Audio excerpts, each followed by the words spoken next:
Salut, c'est Rémi, bienvenue dans cette nouvelle vidéo. Alors aujourd'hui on va parler d'épargne et on va voir un petit peu comment on peut protéger tout simplement son argent en cas de crise financière. Et pour cela je vais te proposer 4 solutions. Allez, c'est parti.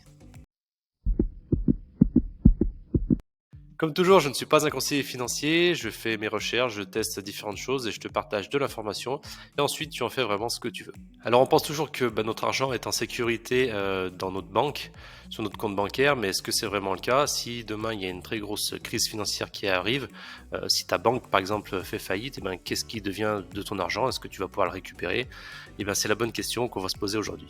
Alors tout d'abord, il y a une loi française qui permet justement de garantir le capital des épargnants à hauteur de 100 000 euros.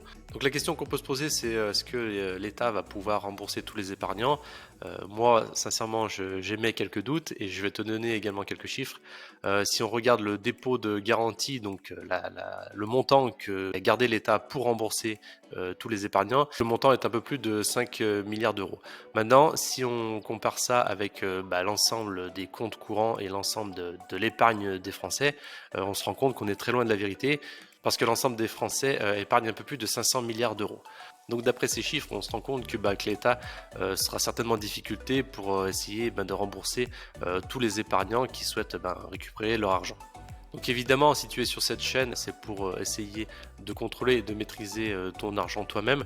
Donc c'est pour ça que je vais te présenter 4 solutions qui vont te permettre de te protéger contre une éventuelle crise financière.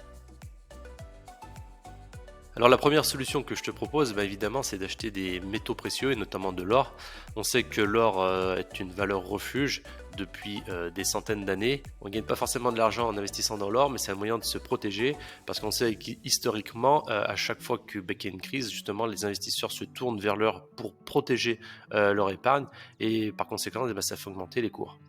L'or, c'est aussi une monnaie d'échange, donc quoi qu'il arrive, si demain le réseau bancaire ne fonctionne plus, ou si on a une panne générale d'électricité, qu'on peut plus retirer de billets ou plus faire de transactions, tu pourras toujours payer en or, tu pourras toujours acheter de la nourriture ou des choses de première nécessité. La deuxième solution que je te propose, c'est d'investir ou en tout cas de posséder différentes devises. Par exemple, si aujourd'hui tu es dans l'Union européenne, donc tu utilises forcément l'euro au quotidien, mais si l'euro vient à s'écrouler, c'est toujours intéressant d'avoir une partie de son épargne dans une autre devise qui est censée, elle, être plus stable. C'est par exemple le cas avec le franc suisse, qui historiquement est l'une des monnaies les plus stables au monde. En plus, la Suisse est un pays qui est normalement neutre, qui normalement ne fait pas de conflits, qui ne rentre pas en guerre, et qui est un pays très riche, l'un des pays les plus riches au monde, et dont l'économie, pareil, progresse chaque année et est l'une des plus importantes au monde. Donc voilà, investir dans le franc suisse, c'est sans doute pour moi l'une des meilleures solutions pour essayer de protéger son épargne et garder la valeur de son épargne. La troisième solution, en tout cas le troisième actif que tu pourrais acheter pour te protéger en cas de crise, c'est d'investir dans l'immobilier. On sait que la pierre, c'est toujours une valeur sûre et que même s'il y a des fluctuations et que le prix d'un appartement ou d'une maison peut évoluer au fil des années, si tu fais de l'immobilier locatif, tu vas toujours percevoir tes loyers, quelle que soit la situation économique.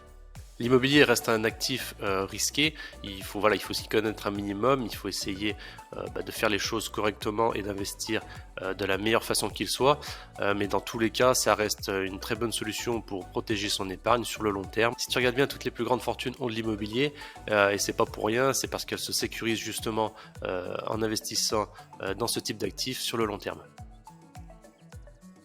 Alors évidemment, si on veut protéger son épargne, on peut également parler de crypto-monnaies, notamment du Bitcoin. Pourquoi on parle du Bitcoin? Parce que c'est avant tout censé être une monnaie numérique qui est de plus en plus comparée à l'or. On parle notamment d'or numérique.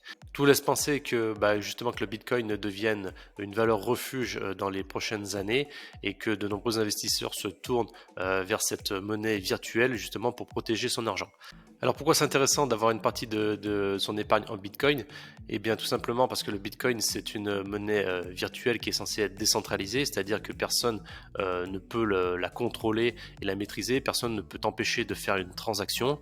Voilà, donc c'est quelque chose qui est quand même assez rassurant. Quoi qu'il arrive, on sait qu'on pourra faire une transaction, qu'on pourra échanger de la valeur contre un produit ou contre un service, et ça de manière totalement autonome, sans passer par l'intermédiaire d'une banque. Voilà, je t'ai présenté 4 solutions pour essayer de protéger ton épargne.